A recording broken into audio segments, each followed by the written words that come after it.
So this is our inaugural UN50 podcast. Thank you for those that are joining us. And so I'm just going to go briefly through what UN50 is about, who I am, and mainly I'm a retired deputy police chief with the city of Durham, and I created this business called UN50. And it was born out of what I felt was a necessity for someone, African-American, could understand what law enforcement is about, and also educating Black and brown folks about their rights. And so what this is an extension of that. We do presentations out in the community. We have contract with the city of Durham with the police department to come out and do presentations.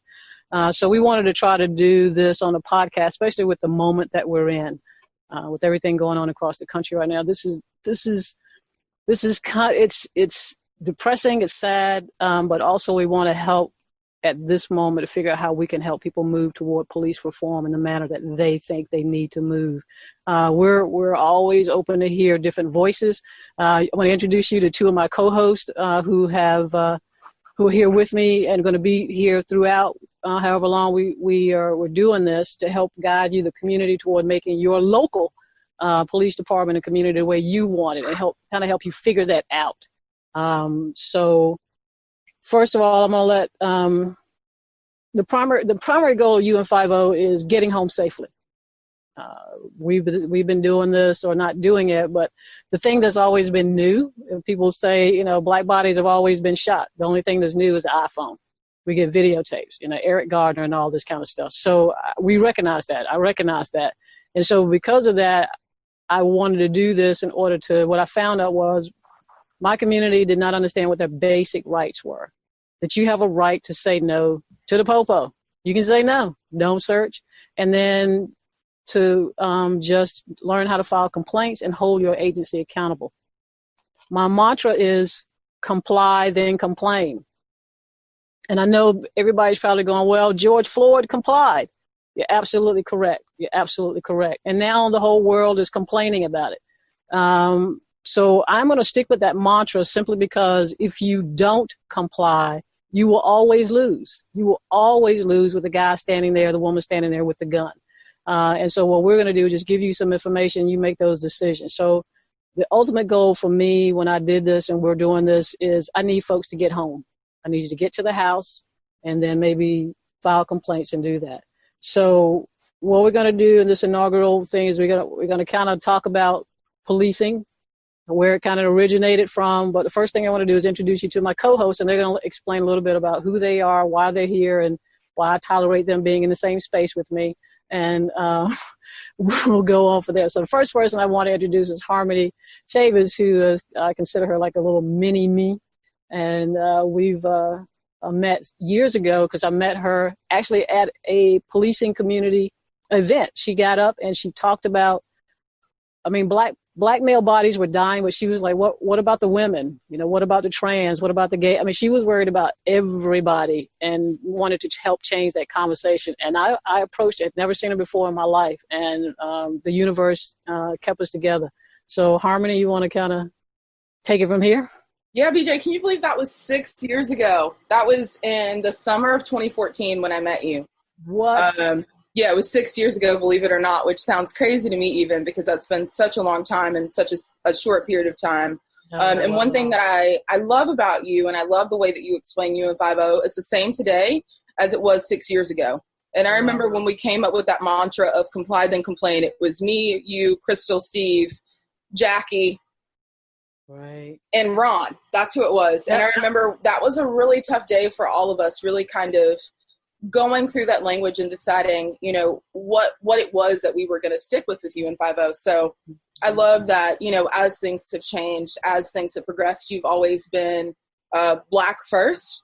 And I think that is so evident through your work. And to just introduce myself to everybody, my name is Harmony Chavis. I am a proud graduate of the University of North Carolina at Greensboro, where I majored in social work. Since then, I've been doing a multitude of different things, mostly traveling, but a lot of my work has been with startup nonprofits. So I've done work with people experiencing homelessness, survivors of domestic abuse, people experiencing homelessness, and newly arrived immigrants and refugees. So I think that I'm most passionate about the quote unquote least of these. And my goal in this is specifically to not just bring a voice to Black people, but to Black women specifically. We see the difference in the type of media attention that Black males get versus Black women. So even when we're talking about oppression, there's a certain type of privilege that is still there. And I think that we really need to highlight not only the strength of the Black woman in this movement, but also the pain of the Black woman in this movement and in life in general, moving through life, that is often not really paid homage to. So yeah, I'm here for Black women. I'm here for everybody Black, as Issa Rae says. I'm rooting for everybody Black, but specifically my Black women and my gender nonconforming folks. Yeah, I appreciate that. But what she did not say is, I call her my mini me, because I feel like sometimes maybe if I had been born around this time, she's radical. She pushes back on me a lot, and it keeps it real for me to make sure. I'm a boomer, and these two are millennials. So to make sure that I am aware and in tune as to what the real deal is going on out in the world. And because I come from a different space, and I also come from a different space as a boomer, as an old police officer, and all that kind of stuff. So she's a radical. And so I appreciate her energy and making sure I just see it through all lenses, as many lenses as I can see it through, to make sure we do what we do. So yes, so Andrew Council, like I said, you can't have a business unless you got some nepotism in it. So here he is, Andrew Council. So yeah, I'm Andrew Council. I am the nephew of the famous VJ Council. I'm the founder of UN50. I'm a rising senior at UNC Greensboro. I'm currently studying media studies and journalism while I'm trying to survive as a Black male in today's cruel society.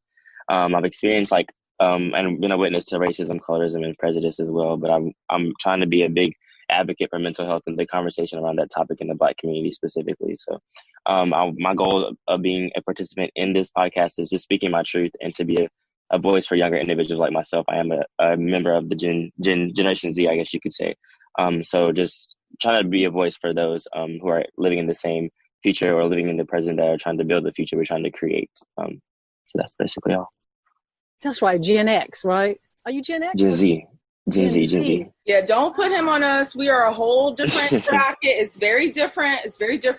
Because Andrew, do you remember ever growing up without a phone? How old were you when you got a cell phone? My aunt BJ got me my first phone, and I was maybe 7 or 8. It was a flip phone. See, that's the difference right there.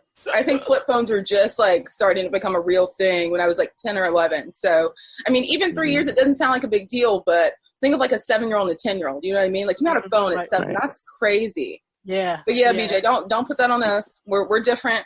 We're very different. Okay. So the millennial in the room is our producer. That's what I got, because he was. I met him when I was in college at Central. And he said, and I babysat him. His mother worked at Central. So that's what, so I have millennial as our producer, Chris Downey. And then you're the Gen X, Harmony. What? No, I think I'm technically still considered a millennial, but I'll take being grouped together with Chris. I'll take that. I'll take it.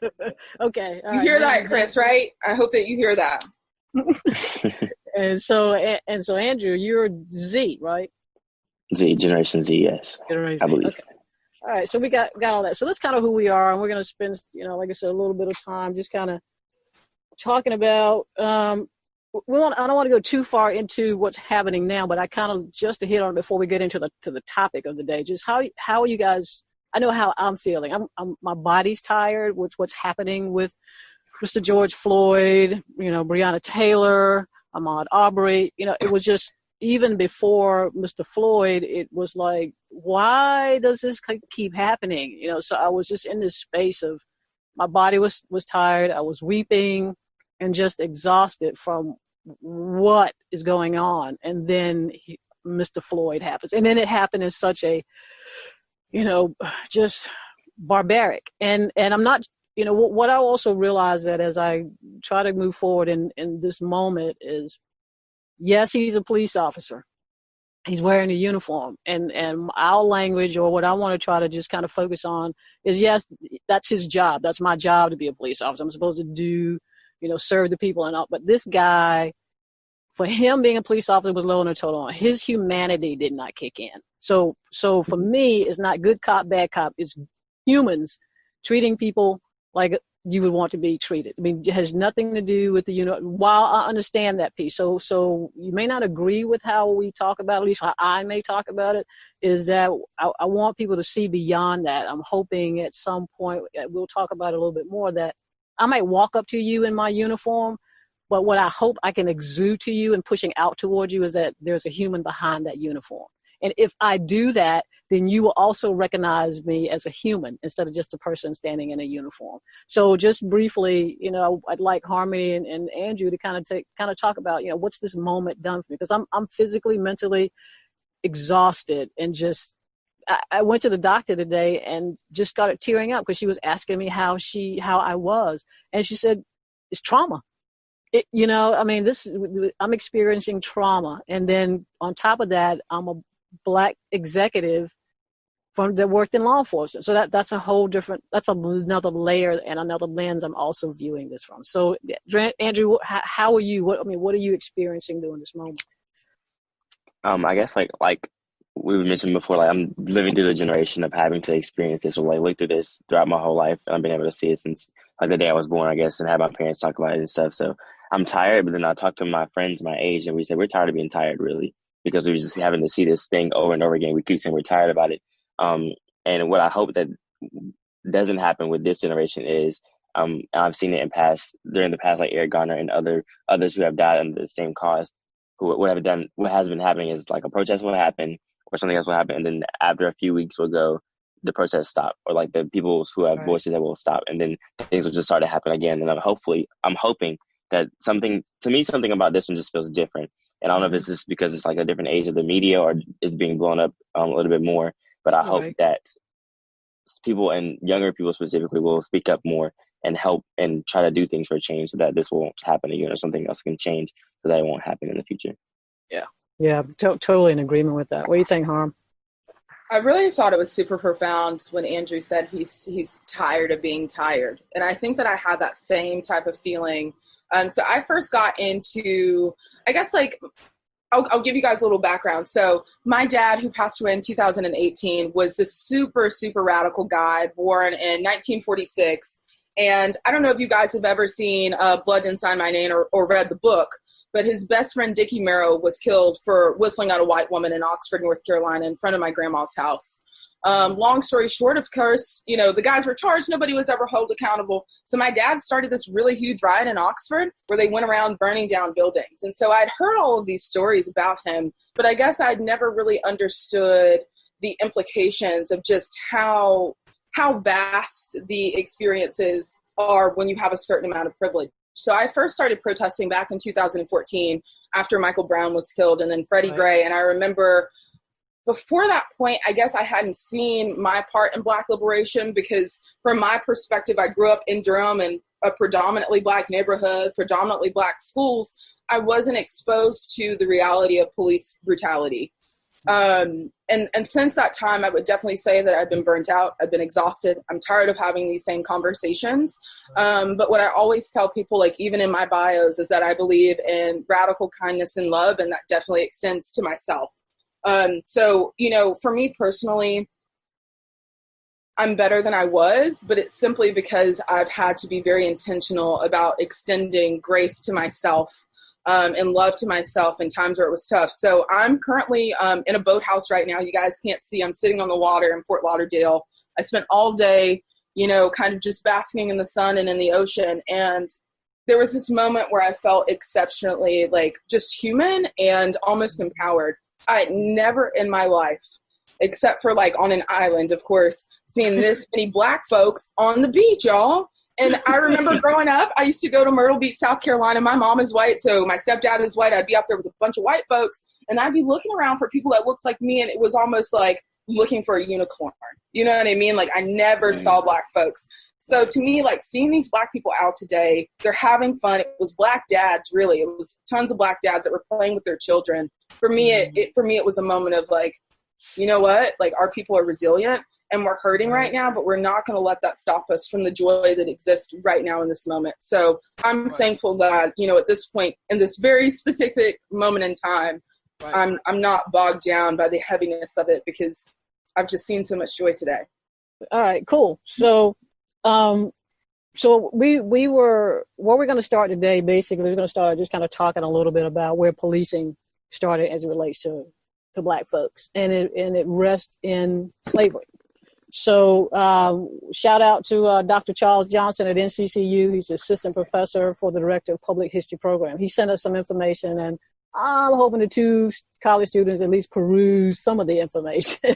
And we're going to talk a little bit about slavery and policing, you know, how that kind of goes to there. But I was listening to a conversation about law enforcement, obviously everything that's going on. And this guy made a statement, and it was very profound as far as I was concerned. He said, policing's basic operational systems have not changed from how it was designed to operate, which was to protect slavery and Jim Crow.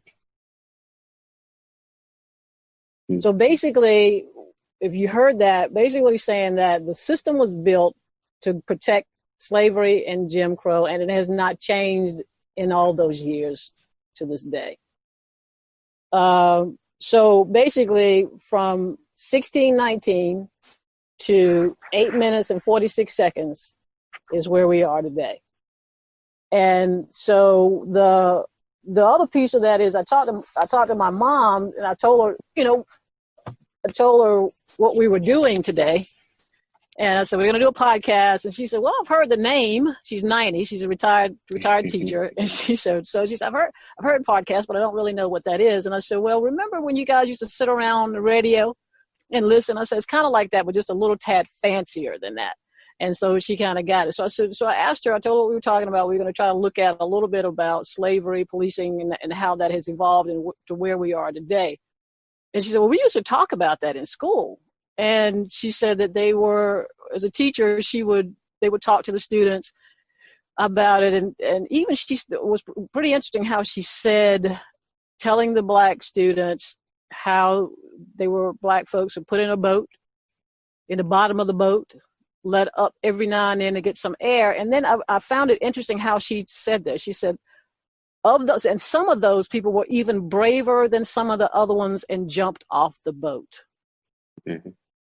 And I just thought that was interesting how she put that those individuals who made the decision to not come to this country chose to jump into the water and kill themselves. And she put that as that they were braver than some by making that particular decision. And I just thought that was kind of interesting.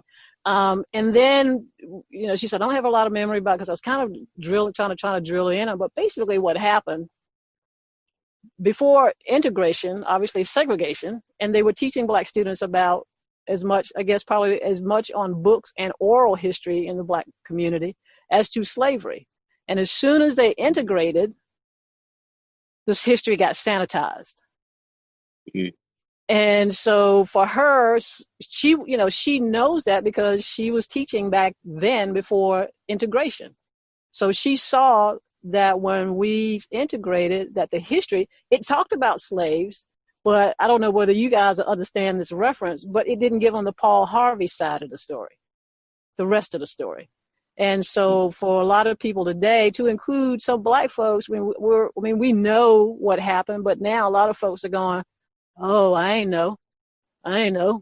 And everybody's running out trying to get history books now, and starting to do that. So what we're going to do is just a little bit of talking about slavery, policing back during the slavery.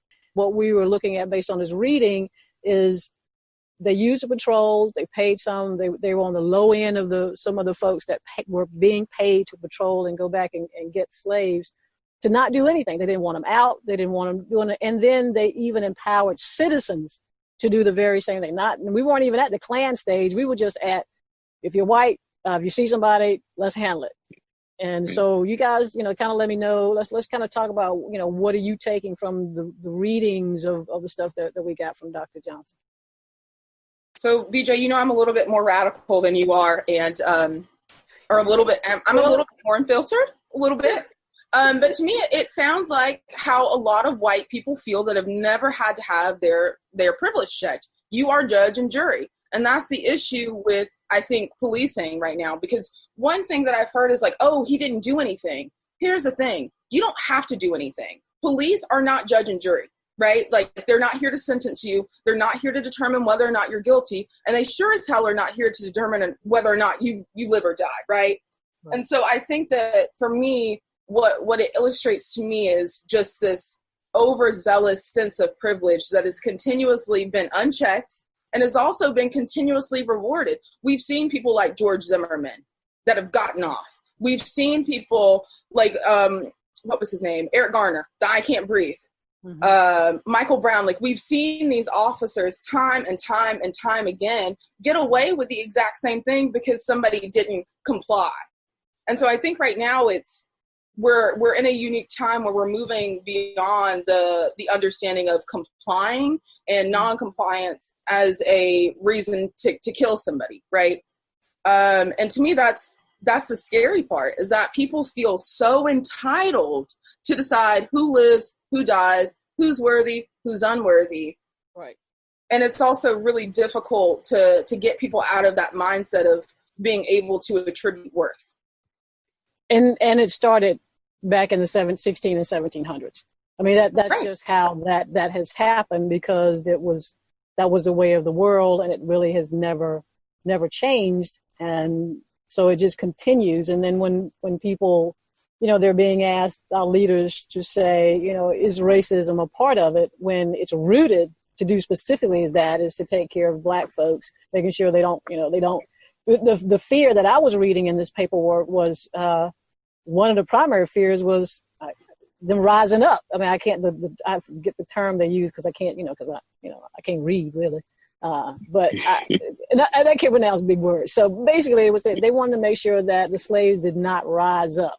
I mean, that was a constant fear based on this, because if they did, I mean, I guess there was something to happen. So Drew, what do you think as far as reading this paper and, that the fact that policing is embedded, that's what it started from, especially when it comes to Black bodies, that they're second class, you can't do anything, we got to make sure, blah, blah, blah. So what's your opinion on that? As I was reading, it amazed me because I knew about this, but no one had ever taught it to me. So to have an actual piece of work, sitting and reading this and having the history taught to me, kind of enlightened me. And then I was kind of angered by it a little bit, because I was saying, why wasn't I taught this before now? Or why did they have to take this for me to understand this now? And it kind of had me question, of course, the education system as well. But, we're not where we used to be. We don't have a plan, at least not all the time, at least not at the frequency that they were before, lynching folks and burning folks' houses to the ground. And I wonder how much of that was done, on the part of Black parents, almost to insulate their children. You know what I mean? Because we are a quote unquote post-racial society, and it's a hard reality. You know what I mean? To teach your kids really the depth and the length really of just how far this goes. Yeah. And like Drew was saying, like, if he was told that at 5, like, imagine how much different his perspective would have been. Or imagine, these conversations that we have with our Black children to explain to them what to do versus what not to do when interacting with police. If they had that history in addition to just that natural inclination, right? Because he said another profound thing, that you kind of knew, but no one ever taught you that. You know what I mean? So it's like, how do we all know that this was a thing, but then to not be able to really give it language, it almost indicates to me that there was almost some insulation as a means of protection. You know what? I'm glad you said that, because my mother, when I was talking to her, she actually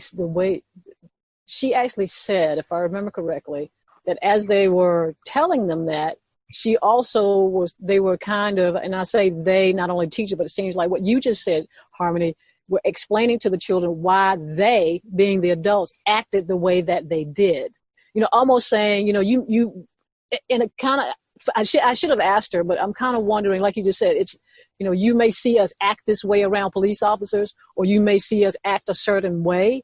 And this is the reason we act like that, because we could get hung, houses get burned down, and they not understand, well, why did you keep your head down? Why did we have to cross the street? So those are the things that before they were segregated, and while they were segregated, explaining young Black bodies why they had to do what they do. So that was the main thing. So it's almost like they were doing what we're doing now, having the talk. The talk probably started, way back when, even for slaves, like, okay, keep your eyes down. Don't look at a white woman, don't do this. And, mom and teaching. That's just interesting you say that they had their own talk. Yeah. They had their own talk. They had their own talk back then. Yeah. And we continue to have the talk, right? And it's changing, because now, a 10-year-old, when they're on the computer for school, they can go to Google and they can see George Floyd being murdered on camera. I mean, it's a completely different scenario than what we were presented with. I mean, gosh, even 10 years ago, you know what I mean? Or 20 years ago, it's so vastly different than what it was, before we had phones in our hands with good quality camera and good audio that we could then for free upload to the internet with relatively no consequences, So it's interesting to me how different that talk was, even, that your mom had with you, or that, Drew's parents had with him, or my parents had with me. That's always changing. And I have godsons, and they are ages 4, 6, and 7. Wow. And I know that their parents have had these conversations, but I've never really asked, how does it go, and what are you saying to them? Right. My oldest, he's 7, and he is incredibly intuitive and incredibly empathetic. And I remember I was in church, and this was after the whole Freddie Gray thing had happened. And we were talking about it. And I would like to say this, and I know that this is not political or whatever, but if you're going to a church that is not discussing the oppression of Black bodies, you're not in a church. I'm sorry. So we were talking about it, and I was maybe 20. And that was the first time that I'd ever really cried about Black people being killed by police, because I looked over and I saw my nephew. And knowing that soon we would start having these conversations with him, I mean, I still don't know how to navigate that, because how do you teach a child that the system that they say is in place to protect you, that has this ultimate authority over you, is also really dangerous? How do you do that without also, inadvertently putting them in danger or affecting their perspective of police? Right. And, for me, that's really tough. That's heavy. It's real heavy. Yeah. Any comments, Drew? I was just thinking about how she said, like, the conversation. I'm trying to remember back when the first time I had a conversation with my parents about the police, and I can pinpoint one with that I had with my dad, but then also my aunt was a police officer at the time. So I remember having a conversation with you multiple times too. And I just had a different perception than I do now of the police, because my aunt was a policewoman, and I had other people who I knew that were police in the police force, and I didn't have a negative connotation attached to it. So I guess, like, I would question, do you want to ruin the child's view of the police, like you said, because, like, they're supposed to be protecting and serving you, but then you also want to make sure that they're prepared to live in this world, and being an African-American child, or being a child just in general, in the world that we're living in today. So it's the lesser of two evils, really. It really is. And we didn't have the talk in my house. I never. With you and me? Yeah, your house. No, my parents. Yeah, my parents never talked about it. I mean, as far as we knew the sheriff, because he lived up the street, and I went to high school with his son, and that was it. But there was no discussion about police. Now, there are some old stories in our family that my father's brother used to get chased by the popo because he was running moonshine. That was about as close as we got. So that, but we never had the talk. But then, my mother's brother, though, he was always out there doing stuff, so we hear a little bit of that. But just for somebody to sit down with my brother, unless my dad did my brother on his own, I never had the talk. And then, I'm also listening to, obviously, all these conversations that are going on, obviously, coming up to this moment. and listening to these black officers, these black male officers who's saying, I mean, they're obviously talking with them because it's difficult to be black, I'm sure, black police officer in this moment and having to navigate that. Even those of us who are no longer in the system, it's whatever. We'll get into that later. But what these guys are saying is, look, I'm actually telling my sons how to move around police officers, and I'm a police officer. I mean, just think about that. He's having to tell his sons, and they're saying, well, I don't like the police. But his daddy's a police officer, and he's having to tell his black son how to navigate a police officer, and yet his father is wearing the same uniform. That's heavy. I mean, like you said, that's so heavy. That's it. But then on the flip side of that is he also says, when I come out of this uniform, I'm a black man. I know some stories of some of my friends who are currently police officers riding somewhere without a uniform and got stopped. And until they let them know they were police officer, it was not going real good, and they had to go, slow your roll. Here's my badge. A couple of them complained on them, but unless you got a badge, it's just. It's like, what does that really mean? I mean, that they were able to show them that they were law enforcement. I mean, they were. No, I'm saying what you're saying, but I'm like, if the only way to justify you treating me like a human being is with a badge, right. I mean, like, yes. What does that about? Really mean about you? Exactly. Right. Exactly. Yeah. Why should that be the only thing that backs you off of me? Right. Yeah. And like you said earlier, BJ, it's obviously when you wear the uniform and you carry the badge, allegedly you are held to a higher standard, and there's some type of forethought that's supposed to go into this. But the frightening thing for me is that these are aggressive folks that basically, don't have a lot of other career options. And this is, it's a very easy type of job to get into for a lot of people, especially for like smaller police forces where they don't necessarily have, people lining up to sign up to be a police. And then there was another thing that I thought was really interesting. I'd done some research a couple years ago. I don't know if you guys have ever heard of Joy DeGruy.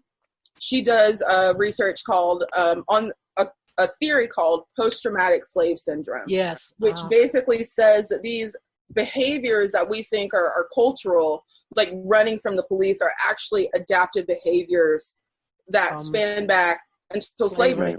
Yes. And what's also interesting is that you were talking about trauma earlier, BJ, and the trauma of just these times, with the coronavirus, everybody being at home, all of these people, police or, incredibly racist white folks.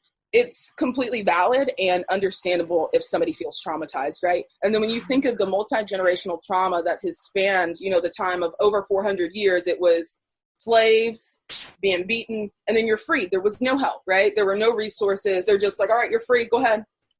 And by free, they mean segregated. Right. There was, there was no time to really heal from that trauma. And so it's like all of us are reliving it and reliving it and reliving it. And sure, some of us, like myself, we may go to therapy or we may have medication intervention, but that's not the only thing. So we can put more Black people in therapy, which will help, with other issues outside of this generational trauma. But in order to really move beyond this, the system's got to change. You know what I mean? Like, we cannot expect to work in a system of current policing when the origin of it is toxic. That's almost like saying, okay, we grew a tree in some really toxic soil, and it grew, you know what I mean? And here's a fruit, so go ahead and eat it. And it's fine, it's healthy, it's an apple. Like, apples are good for you. And then you're shocked when the person is sick and they're not able to function. The system's sick, and we can't, in my opinion, there's only so much reform that can be done in this incredibly broken, racist, privileged system.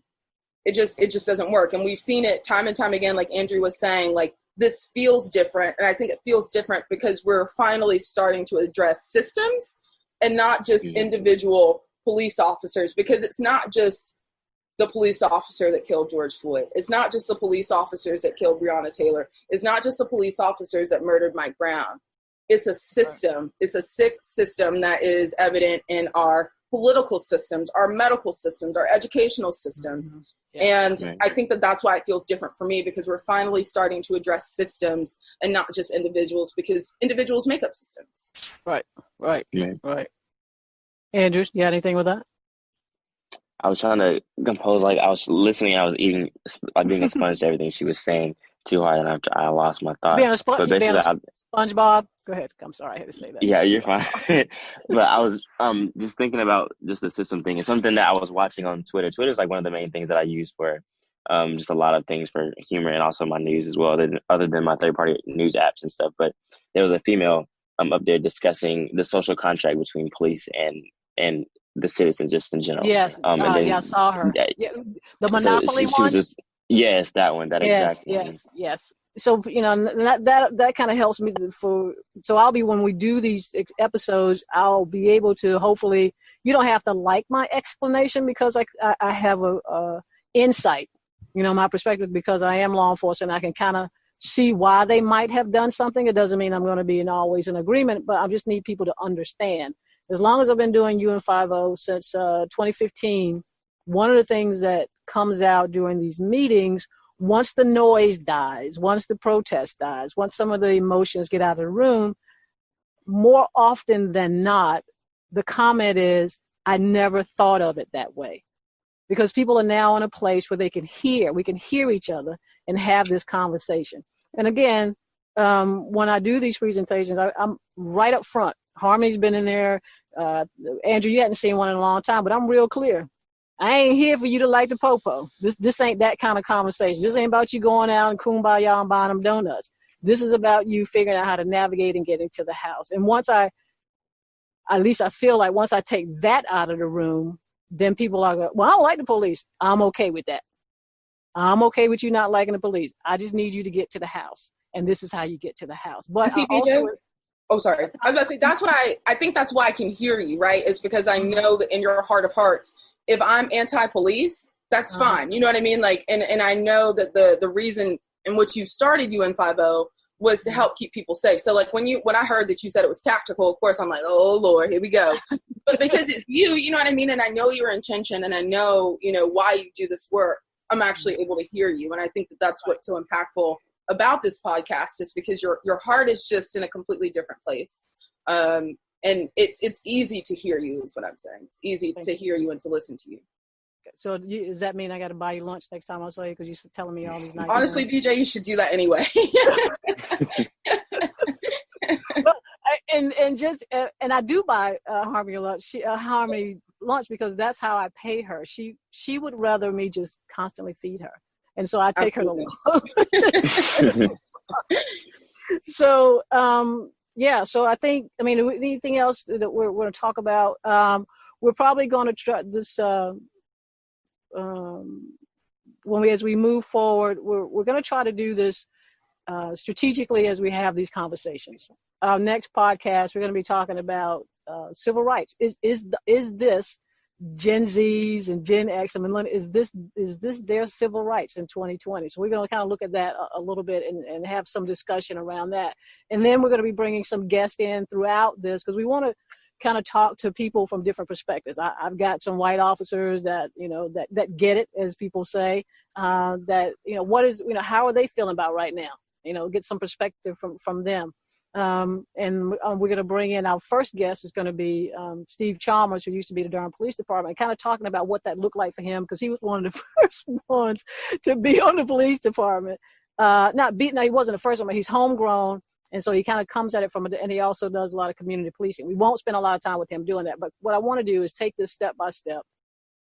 And what I hope in my heart with the three of us, that we can help navigate folks to how to ask questions, how to get the agency, the police department's a community that you want. And so we're going to be bringing in just different perspectives. Again, all we want people to do is just to hear and be able to talk about it and move on. So we're going to take a few minutes, and we're going to get ready to get out of here. And what I'd like to do is, Harmony, I'll go last, but Harmony, maybe 1 or 2 minutes as to how you feel about the conversation, anything you want to say as we close it out. Sure. So the first thing I do want to mention is, when I heard you say the tactical thing, I'm like, okay, that makes sense, right? If you're in war, but we're not in war. These are protesters on a street, peacefully protesting to say that Black Lives Matter, and that's it. Do you get what I'm saying? And so if we're not able to think outside of being tactical in one situation versus another, right? So like if you're in war, of course you would make sure if somebody pushed down the enemy, you're not helping the enemy up. You got to keep going. But this isn't the enemy. In fact, tax dollars fund the police. So really you work for me. I don't know if that's a little radical or a little out there, but in all honesty, without tax dollars, without taxpayers like you and me, there is no funding for the police. Or let me rephrase it. I'm sure that they would find it. They just wouldn't be able to get it out of our pockets. Let me put it that way. So if police officers are not able to determine different tactical responses for different scenarios, then we really need to have a conversation of whether or not you need to be on the police force at all. I say all the time, I am one of the scariest people that I know. I'm super reactive, easily startled. I don't own a gun because of that. And secondly, I would never be a police officer because I know personally I'm very reactive. So it's very easy for me to feel like I'm in danger, right? So I think it's really important as we are talking about these systems changes, we got to talk about how we are actually vetting these folks before we get out there. We give them a state-funded gun and a badge that basically protects them from consequences. And then the second thing that I feel like I'd be remiss in not saying is that, before we had slavery where we're working for massa on the plantation, now we send Black men and Black women, we send them to prison. And because it's prison labor that they do for pennies on the dollar, we excuse it because they've done something bad. And so something bad can range from self-defense to, having a certain amount of marijuana on. And to me, that is also an important part of the conversation that we have to keep on our forefront. It's not just the Black people dying on the streets. It's the Black people also dying in jails, but the people that have to stay there and are expected to reintegrate into society without any issues, without any trouble, to be law-abiding citizens. And, mass incarceration is slavery. I think from this conversation, what I've taken is the fact that we have to keep having these tough conversations. We have to keep disagreeing, and we also have to keep meeting each other with that radical kindness and love, right? To be able to hear each other and to be able to hopefully at some point get past this. And I'll be honest, I'm not the most optimistic. I see that these police officers are being held accountable by their peers now. I see that people are calling out racist folks on Facebook. I see that people are saying that systems need to change, but it also seems to me that this seems like kind of the cool thing to do, because these same people, specifically white people, that are now loudly proclaiming that Black Lives Matter, and yes, they do, and we do need these allies, it's becoming whitewashed and it's becoming cool. And it's not going to be cool in 3 weeks when little Trey is, going in to be screened for classes, and they're automatically racist in assuming what his abilities will or will not be. This is not just police brutality. And it also just does not include cis men. It includes women of color. It includes immigrants. It includes trans people. And we have to keep mentioning that because it's so easy to express privilege even when discussing oppression. That's why I love you. Oh, thanks. Because you're so radical, but you're radical, like you said, with love, and that's all we want. We just want to make sure that we just pay attention to all of it. And, absolutely. Yeah. So hopefully we can do that. So any closing comments from you, my man? Something that I guess I took out of this conversation was just the importance of educating yourself, or education just in general, because like I mentioned, like the slave patrol thing, of course we knew about it, but I didn't know how it was linked to modern day policing. I know there's like multiple things that I've seen on Twitter and just reading different articles that people have been publishing recently about how to educate yourself about things that they don't teach you in grade school. And I think that's very important because we learn like a certain curriculum that it's okay. I don't want to say this, but to us about the man, and that's just given to us because it's their education, and there's bits and pieces that are missing. And I feel like when you get to a certain age, you should take upon yourself to educate yourself about the things that you are not taught in grade school, because obviously, there's a lot of things that are missing. I think it's important, and I think that's the one way that we can get ahead and just benefit ourselves during these times, is to educate ourselves about different policies and the different things so that we can be aware. I think that's all. I think that's my awareness is my last word. Awareness, yeah. I mean, I appreciate it. I think both of you did a really, really good job on that, and yeah, it is about just us doing that, and hopefully, we will continue to stay focused on that and have these clear steps as to try to help folks as they navigate, because it's a lot, and then to get to where we need to be. And yeah, we don't need to keep continuing to come back to that. But it feels different. It really does feel different. This time, and unfortunately, it had to take this time to see a man's soul, as somebody saying, just leave. And I watched it, and I do not ever plan to watch it again. I do, because I usually play videos of incidents of stuff, but this one I will never play it. Don't want to ever see it again. So the main thing is, I think, you and 5-0 and this podcast, as we move on, and the three of us have these discussions and bringing folks in and different views, we're just going to do what we can do to be part of this movement and help everybody, be safe, figure out how to do what they need to do to make the communities and policing communities work for their individual community. So, we've had a really good discussion on how policing has occurred and rooted in slavery. And we're going to be moving forward in the next discussion, and you'll be able to hear this first discussion of our inaugural is on June 15th. We're going to be talking about where policing and slavery, how that brought us from 1619 to 8 minutes and 46 seconds. And our next podcast will be our inaugural one on June 15th, and then after that, we'll look for the next one on June 22nd.